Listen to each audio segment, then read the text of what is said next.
हिंदू धर्म में एकादशी व्रत का बहुत ही महत्वपूर्ण स्थान है। प्रत्येक वर्ष 24 एकादशी होती हैं। जब अधिक मास या पुरुषोत्तम मास आता है तब इनकी संख्या बढ़कर 26 हो जाती है। पद्म पुराण में एकादशी का महात्म्य बताया गया है एवं उसकी पूजा विधि विधान का भी उल्लेख किया गया है। तो चलिए जानते हैं आज के वीडियो में कि सबसे पहले जो षटतिला एकादशी आती है इसको क्यों करना चाहिए और इसका क्या महत्व है। जय श्री हरि। अयोध्या एस्ट्रो में आप सभी का स्वागत है। एक बार की बात है, नारद मुनि त्रिलोक भ्रमण करते हुए भगवान विष्णु के धाम वैकुंठ पहुँचे।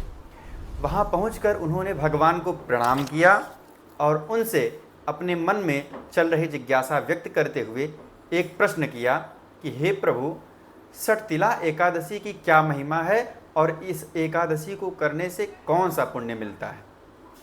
देवर्षि नारद द्वारा अत्यंत ही विनम्र भाव से इस प्रकार प्रश्न किए जाने पर भगवान विष्णु ने कहा कि प्राचीन काल की बात है, पृथ्वी पर एक ब्राह्मणी रहती थी। ब्राह्मणी मुझ में बहुत ही श्रद्धा एवं भक्ति रखती थी। वह ब्राह्मणी मेरे सभी व्रतों को रखती थी। एक बार उसने 1 महीने तक व्रत रखकर मेरी आराधना की। व्रत के प्रभाव से ब्राह्मणी का शरीर तो शुद्ध हो गया, परंतु वह स्त्री कभी ब्राह्मण एवं देवताओं के निमित्त अन्नदान नहीं करती थी। अतः यह स्त्री वैकुंठ में रहकर भी अतृप्त रहेगी, इसलिए मैं स्वयं एक दिन भिक्षा लेने उसके द्वार पहुंच गया। ब्राह्मणी से जब मैंने भिक्षा की याचना की तब उसने एक मिट्टी का पिंड उठाकर मेरे हाथों पर रख दिया। मैं वह पिंड लेकर के अपने धाम लौट आया। कुछ दिनों के बाद उस ब्राह्मणी ने भी देह त्याग कर दिया और मेरे लोक में आ गई। यहाँ उसे एक कुटिया झोपड़ी मिली और एक आम का पेड़ मिला। खाली कुटिया को देखकर वह ब्राह्मणी घबराकर मेरे समीप आई और बोली, मैं तो धर्मपरायण थी, भगवन फिर मुझे खाली कुटिया क्यों मिली है। तब मैंने उसको बताया कि यह अन्नदान नहीं करने तथा मुझे मिट्टी का पिंड देने के कारण हुआ है। फिर मैंने उस ब्राह्मणी को बताया कि जब देव कन्याएं तुमसे मिलने आएँ तब तुम अपनी कुटिया का द्वार खोलना, जब वे आपको षटतिला एकादशी व्रत की विधि और महत्व को बताएं। ब्राह्मणी ने ऐसा ही किया। कुछ समय बाद जब देव कन्याएं ब्राह्मणी से मिलने आईं तो ब्राह्मणी ने कहा कि आप पहले मुझे षटतिला एकादशी व्रत की विधि और उसका महत्व बताएं। फिर देव कन्याओं ने सब कुछ उस ब्राह्मणी को बताया।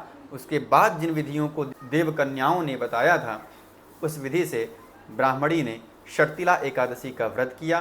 व्रत के प्रभाव से उसकी कुटिया अन्न धन से भर गई।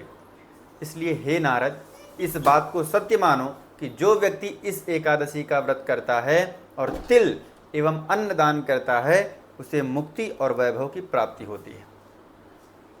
माघ माह के कृष्ण पक्ष में आने वाली एकादशी को षटतिला एकादशी कहते हैं। माघ का महीना पवित्र और अत्यंत पुण्यदायी होता है।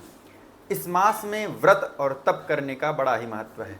देखिए, माघ मास में ही प्रायः जो सनातनी व्यक्ति हैं, हिंदू हैं, वे प्रयागराज में माता गंगा, यमुना और सरस्वती के पावन त्रिवेणी संगम पर जाकर के तपस्या करते हैं, नित्य स्नान करते हैं और कल्पवास करते हैं।